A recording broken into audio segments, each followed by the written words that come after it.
Hi there, and thank you for watching this November edition of the Animal Services Pawcast. Now, this is going to be a very special episode because we're going to be hanging out with our animal protection team for the entire show. But before we get rolling, as always, let's take a look at the live release rate for the previous month. Last month, Animal Services had a save rate of 87%. This means more than 1,700 animals were either adopted, transferred to a rescue partner, or returned to their owner. And speaking of returning pets to their homes, our animal protection team performs a lot of these reconnections. I'm joined now by Gina Ramirez, the program manager for the animal protection team. Gina, about how many of these reconnections does your team perform? So last month alone, we were able to reunite about 140 pets to their family. So far of 2019, we've been successful in returning about 1,600 pets back to their families. That's a lot of pets returning back home. So great work from you guys. What would make it easier for your officers out in the field to reconnect even more pets? Microchip, microchip, microchip. We can't stress it enough how microchip plays an important role in reuniting your pets back to you. It makes it a lot more easier for the officers and our animal protection team to reunite your pets back. It takes them within a matter of minutes if we find a pet with a microchip and the information's all up to date. And I understand that you guys not only are checking microchips when you find lost pets, but you're also out in the community providing free microchips to pet owners who may not be able to afford one. That's correct, Ramon. We've been holding several free microchip events by our animal protection team, and over the last few weeks, we've been able to successfully microchip about 100 pets.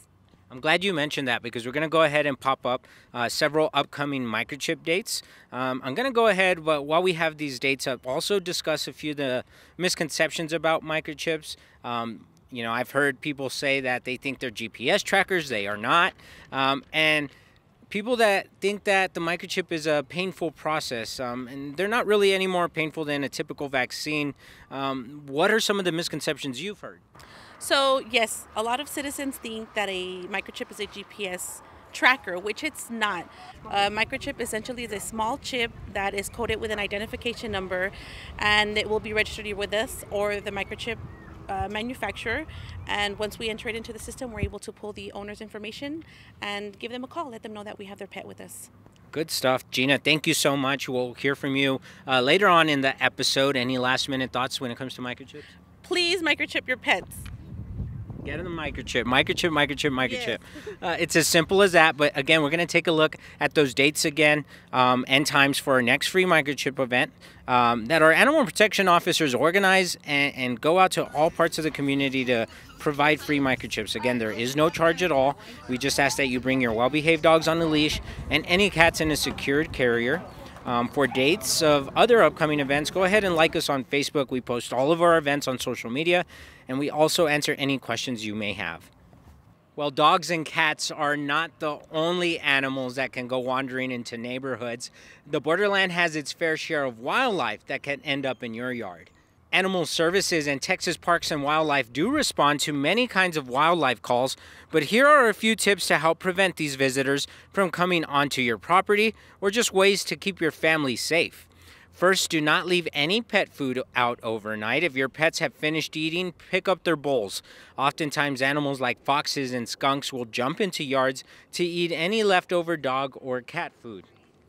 Another tip from our animal protection team is to walk and inspect your yard prior to letting your pets out for a potty break or to play.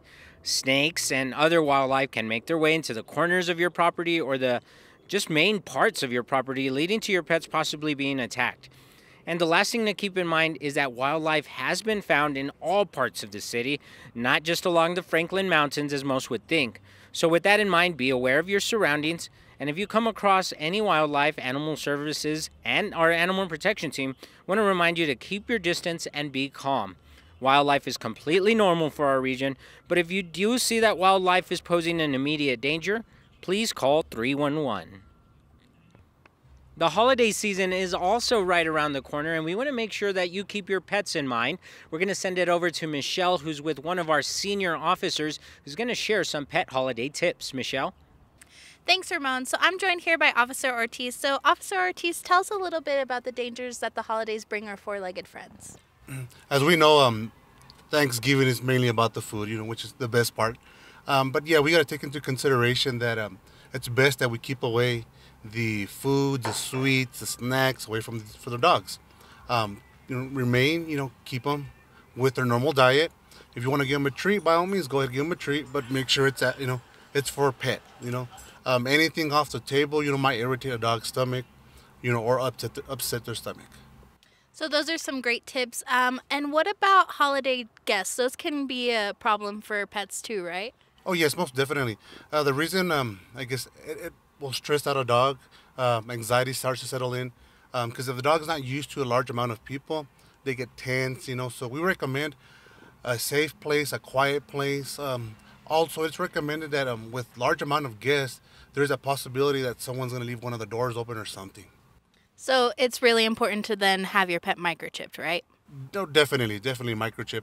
Or at least if you don't have a microchip, you can at least, make sure that they're wearing their collar, their tags, some sort of contact information on there. All right, so those are some great tips that Officer Ortiz shared with us today. I'm going to throw it back to you, Ramon. Thank you.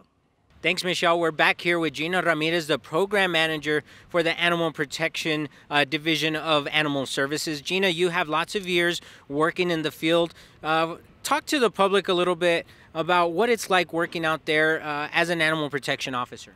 Yes, Ramon, I do have a lot of years. We won't go into how many, but we've transitioned into something great. When I first started, we were the well-known dog catchers out in the community, rounding up as many dogs as we could.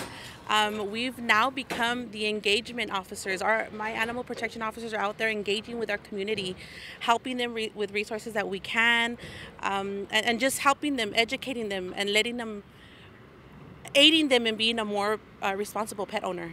And I know we were talking earlier, one of the things that you're going to be out there talking to members of the community is about the cold weather coming up. You want to share some cold weather tips with our audience? Please keep in mind that your pets get cold too, so we will be checking for adequate shelter. 3 sides, a roof, and a floor. It needs to be completely closed on the floor. We'll be making sure that they have sufficient clean water and their confinement is enclosed without making sure that they can't escape. And if you have that extra space in a garage, a laundry room, an extra bathroom, for those cold nights, that's probably the best alternative, really. Yes, we're always going to recommend if you can bring in your pets into your restroom, into the garage, into a laundry room, please do so.